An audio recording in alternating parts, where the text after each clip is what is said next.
822, one of our friends from the Post-Dispatch, STLTODAY.com, is David Hunn. David, thanks for joining us here in studio. Happy to be here. This story you posted and in the newspaper is great. It's a story about a stolen masterpiece by the Nazis, somehow ends up in Forest Park. Right, in St. Louis Art Museum. And it turns out, 8 or 9 different paintings have been stolen? Yeah, so the art museum, much like many museums across the country. Talk right in the microphone. Yeah, much like many museums across the country, the art museum has, we have nine paintings that somehow connected back to Nazi Germany. Right. When the Nazis were just rampaging through the country and taking art from individuals, museums, churches, castles, anywhere they could find it. They took it. And then, as we all know from the now famous movie, Hollywood film, Monuments Men, some of it they would hide in the salt mines, in copper mines, and some of it they just burned. It was bad art. They didn't like it. They burned it. And some of it they sold. They thought, we can make some money for the war effort. And so, first off, how did you get tipped off to this? Did the St. Louis Art Museum know these were stolen? Oh, and yeah. They did know. Oh, yeah. So one of the most interesting things about the art world is that, in the 90s, there were real problems coming out about, so Jewish families would say, hey, I remember that painting in my house in Germany. Right. Why is that now hanging in blankety-blank museum? And the museums were being forced to return some of that work. And so now just imagine the ripples through the art world when that happens, right? We have a $24 million painting we have to give back. Right. We just paid for, So what basically happened was the art museums got together and said, all right, we need to start looking into where these things came from. And you got to give them a lot of credit because this was a hard thing to do. Right. I mean, they basically were saying, we're going to fall on our sword. Anything that we can figure out was stolen, and we know who to give it back to. Right. We're going to give it back to. So the St. Louis Art Museum found out in that process that these were... Yeah. And how long have the paintings been there in the art museum? All various times. Some of them they got from families just in the 80s. Some of them they purchased in the 50s. Very few of them they actually got straight. I mean, they didn't get anything straight from the Nazis. Right. But the Nazis had a weird setup, right? So they hand-picked 4 art dealers who were renowned in Europe and eventually in the world, and those art dealers sold all these millions of dollars in paintings, probably hundreds of millions now, if not more. Yeah. And those 4 dealers actually ended up doing some dealing through their intermediaries with places like the St. Louis Art Museum. So this art hangs on the wall in Forest Park. Oh yeah. And does it say this was stolen? We have stolen art. The little card next to it, does it make mention of this? Now, okay, you have to know what to look for, but often it does. It'll say confiscated by the Nazis. Now, you're into an interesting point, right? What is stolen? Because if they took it from a family, clearly stolen, right? If they took it from a French museum, clearly stolen. But what if they took it from a German museum? Right. Then what? Well, so I actually had this talk with one of the guys at the art museum yesterday. The city of Essen is the one that owned these pieces. It's really interesting. There's this tiny museum. It's not tiny anymore, but it was then. This place called the Folkwang Museum. And it was actually the first contemporary art museum in the world. And this guy, this visionary, Ernst Osthaus, bought these beautiful paintings, Matisse's and Van Gogh's and everything you can think of. And he stacked this art museum with it with his own money. And then when he died, he gave it to the city. Well, kind of. He actually sold it to the city for a very small amount of money. So the city owned all that art. So now let's say for a second that Nixon decides he wants, Governor Nixon decides he wants all the art in the St. Louis Art Museum. Right. The St. Louis Art Museum is a government entity. Does Nixon have the right to take all that art?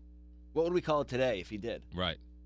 You'd probably say it was stolen, right? Right, yeah. So that's kind of the comparable. Yeah. There are great stories about the Nazis and Hitler and art where they would destroy some and yet go to unbelievable lengths to protect it. There's great stories about the Uffizi Gallery in Florence that they purposely said, do not bomb because there's precious art there we want to save. Yeah. So the Nazis, I mean, Hitler was an art student. I'm not a very good one, I guess. He failed arts. Yeah, an art. He tried twice to get into an art academy and didn't make it. But so he clearly had some interest in art, and he believed, you know, following kind of this Aryan ideal, he believed that the art should be classical, realist, representative. He loved the Renaissance stuff. He loved the Mona Lisa type paintings, right? Yeah. So he wanted to save all that stuff, and you're right, unbelievable lengths. I mean, he put all of this stuff in like the salt mines so they wouldn't get bombed, so nobody could find them. But then, you know, these grand Picassos.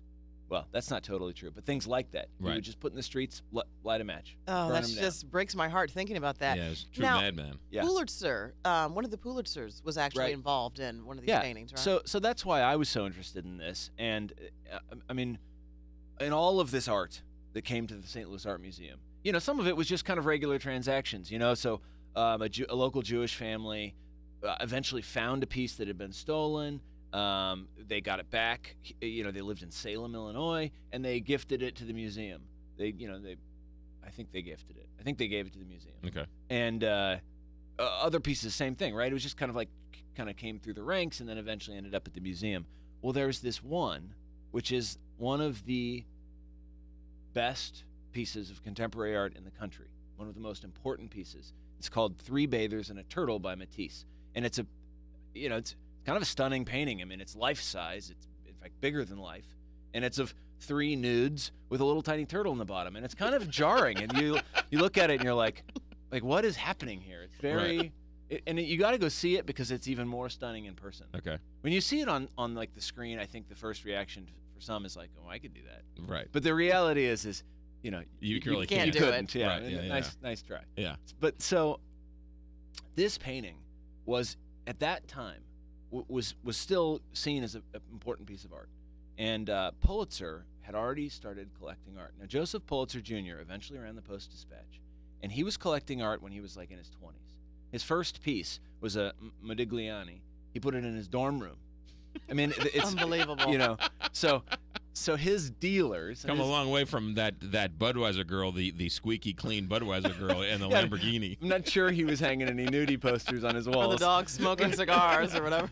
So Pulitzer had you know, he was already in the art world. He had art dealers, and the art dealers tipped him off. And they said, "Hey, there's this huge, you know, once in a lifetime, heck, once in a universe, auction that's about to happen in Germany. In Switzerland. All this German confiscated art." Right. And so Pulitzer went. He took his first wife. They were on a honeymoon, and he was the two of them were two of the only Americans in the entire room. And they actually were standing with Pierre Matisse, which is Henri Matisse's son. Wow. And another dealer, a famous New York dealer named Kurt Valentin. And they, you know, Pulitzer was touched. He just loved the piece. And he bought it for $2,400. $2,400. Oh, so it's now worth. I mean, we don't even know how much it's worth, right? Because auctions are insane. Right. But just think about it like, you know, the recent record is $120 million for art. So it truly is priceless. Yeah. Oh yeah, absolutely. Okay, so now who owns it now? Did he gift it to the museum? Right. So he brought it back, and you can see pictures of it like in his, you know, family room with like garlands around the, you know, Christmas time, everybody's having a party, and there's like garlands around the piece. There's a guy smoking a cigarette next to it. I mean, nobody cares, and or they're not quite like they do now. But in '65, he gave it to the St. Louis Art Museum. Okay, so now do we know who the original owner was of that? The original owner was the Folkwang Museum in, Ernst Osthaus bought it from Matisse directly. Okay. And gave it to the Folkwang Museum. Okay, so now is that museum asking for it back? Yeah, so this is fascinating. So I talked to the director. He called me last Friday morning. Such a nice guy. And he basically said, listen, we would never ask for artwork that's now in America, that was bought by Americans, that was taken from us by our own government. We would not ask for that back. But they are very interested in talking to other German museums about the art that those museums have. So he basically says, listen, if it's now out of the country, fine. But if it's in our country and you got it from the Nazis, we think we should have it back. Right. I tell you what, that's going to be a big story on the international art scene in the coming decade. It's really interesting stuff. Yeah. David Hunn, thanks for bringing it to our attention. It's posted up on STLTODAY.com. It's in the newspaper. 3 nudes and a turtle. Who would have thought? For hundreds of millions of dollars. Story. Yep. Right? Wow. I mean, I got my Albert Pujols autographed poster that I think is more prominent, but what are you going to do? David Hunn, STLTODAY.com. Always a pleasure. Thanks for popping in. Thanks for having me. Great story. 8:32 here, Big 550, KT.